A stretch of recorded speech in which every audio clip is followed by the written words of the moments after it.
हमीरपुर संसदीय सीट से भाजपा की टिकट मिलने पर अपने गृह क्षेत्र पहुंचे केंद्रीय मंत्री अनुराग ठाकुर ने पार्टी हाईकमान का टिकट के लिए आभार जताया है और इस अवसर पर सीएए कानून पर अरविंद केजरीवाल और ममता बनर्जी को करारा जवाब दिया है। साथ ही अनुराग ठाकुर ने इस बार चुनावों में विकास के मुद्दे को लेकर जनता के बीच जाने की बात कही। साथ ही चारों सीटों को जीतने का दावा भी किया है।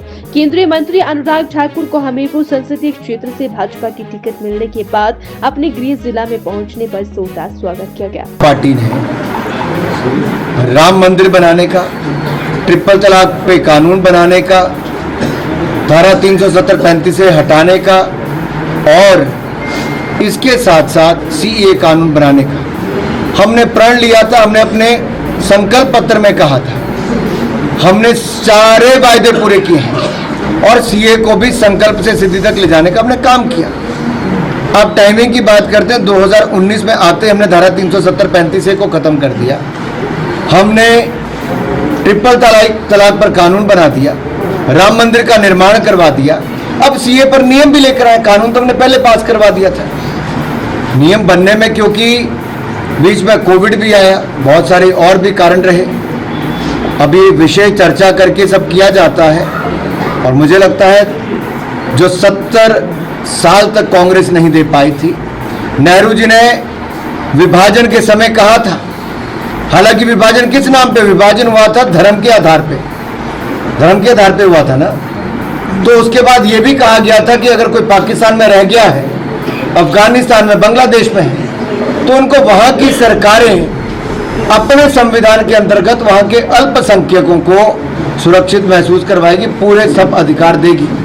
जब नहीं दिए तब जाकर हिंदुस्तान को एक कानून बनाना पड़ा। अगर उन्होंने अपना काम पूरा किया होता, जैसे भारत में अल्पसंख्यक सुरक्षित भी हैं, सबका साथ सबका विकास में उनको सब सुविधाएं भी मिलती हैं, काश ये पाकिस्तान में भी हुआ होता। वहां नहीं हुआ, तब जाके भारत को एक कानून सीएए का बनाना पड़ा। ज़्यादा बढ़ रही है, क्या कहेंगे? मैं सबसे पहले तो माननीय प्रधानमंत्री श्री नरेंद्र मोदी जी का, माननीय गृह मंत्री जी का, माननीय राष्ट्रीय अध्यक्ष जी का, पार्टी के केंद्र एवं प्रदेश के नेतृत्व का आभार प्रकट करता हूं, जिन्होंने 5वीं बार मुझ पर विश्वास व्यक्त किया है। मुझे फिर टिकट देकर हमीरपुर लोकसभा क्षेत्र से लड़ने के लिए दावेदारी करने जा रहा हूं।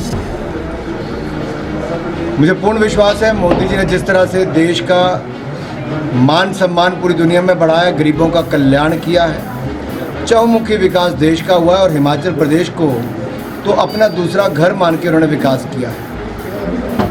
निश्चित तौर पर हिमाचल की जनता भी इंतज़ार कर रही है कि 2014-2019 में चारों की चारों लोकसभा सीटें जिताई थी, 2024 में भी चारों की चारों सीटें जिताएंगे और 400 पार करके दिखाएंगे।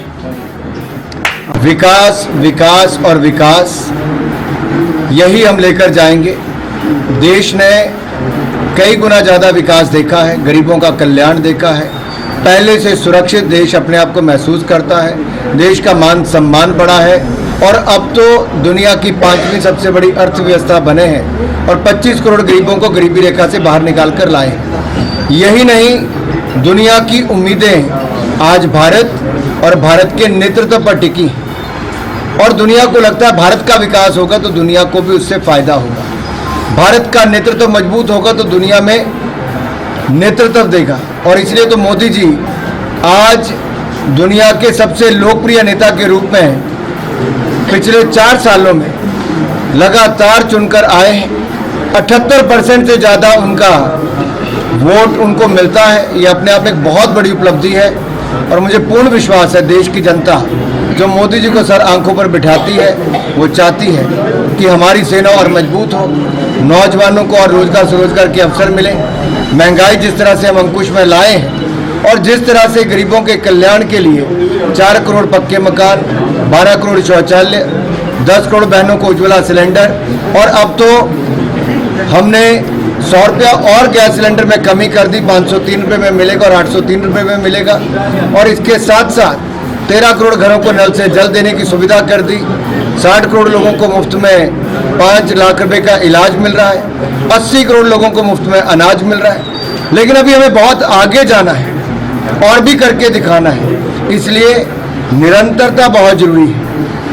निरंतरता इसलिए जरूरी है ताकि ये जो योजनाएं हैं, हम ऐसी योजनाएं और भी ला सके और देश का चहुमुखी विकास फिर करवा सके। कानून है, लोकसभा राज्यसभा दोनों ने सीए को पास किया, अब तो नियम बनकर भी सामने आ गए और ये तो लागू होगा ही। इससे किसी की नागरिकता नहीं जा रही, नागरिकता देने का काम हो रहा है। यानी कि पाकिस्तान, बांग्लादेश या अफगानिस्तान में अगर कोई अल्पसंख्यक उस देश का, यानी कि हिंदू, सिख, ईसाई, बौद्ध, जैन, पारसी, ऐसे किसी के साथ प्रताड़ना होती हुई पीड़ित महसूस करता है, उसके परिवार को जबरन धर्म बदलने के लिए मजबूर किया जाता है, या फिर उनकी बेटियों के साथ जैसे जबरन ब्याह किए जाते हैं, उन सबको अब हिंदुस्तान में आकर अगर उनको जरूरत कभी पड़े तो एक अवसर उनको मिल रहा है कि वो नागरिकता ले सकते हैं। देश में ऐसे बहुत सारे लोग कई वर्षों से बसे हुए हैं जो शरणार्थी तो हैं लेकिन नागरिकता नहीं है, सुविधाएं का अभाव है। अब उनको नागरिकता भी मिल जाएगी।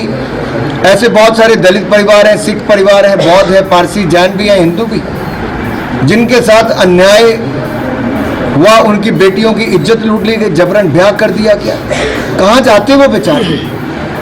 आज मोदी जी ने उनको नागरिकता देने का काम किया, लेकिन कुछ लोग भ्रम पैदा कर रहे हैं और आज उनके घर के बाहर प्रदर्शन भी किया इन लोगों ने आके। केजरीवाल जी, ममता जी, राहुल गांधी जी, अब तो झूठ बोलना बंद करो। पढ़े लिखे होकर भी आप भ्रम पैदा करते हो। आप एक ऐसी स्थिति पैदा करते हो कि देश को गुमराह किया जाए। मैं अपने मुस्लिम भाई और बहनों से कहना चाहता हूँ, मोदी सरकार तो सबका साथ, सबका विकास और सबका विश्वास, इसी में विश्वास रखती है। हमने जो कुछ योजनाएं लेकर आए बिना भेदभाव से उसको लागू करवाया, लेकिन ये जो पार्टियां हैं ये अपनी राजनीतिक रोटियां सेकती हैं। माननीय गृह मंत्री जी ने स्पष्ट किया है, किसी की नागरिकता नहीं जा रही बल्कि नागरिकता मिलने का काम हो रहा है। किसी का रोजगार नहीं जाएगा। ये तो वो हैं जिनको प्रताड़ित किया गया उन देशों में जहां कानून व्यवस्था चरमरा गई थी, जहां पर इनकी बहन बेटियों को दिन दिहाड़े उठाकर 14-14 साल की बच्चियों को जबरन ब्याह करने पे लगा देते थे। क्या बीती होगी उस माँ बाप के ऊपर जिसके सामने उसकी बेटी को उठाकर ले जाते हैं और उनके साथ वो किया जाता है जो कोई माँ बाप कभी शायद स्वीकार ना करे। लेकिन शायद ममता जी के दिल में ममता उन बहनों के लिए नहीं है। केजरीवाल जी, एक बार देखिए उन बेटियों पर क्या बीतती होगी। अपनी राजनीति के लिए इतना नीचे मत गिरिए। Sir time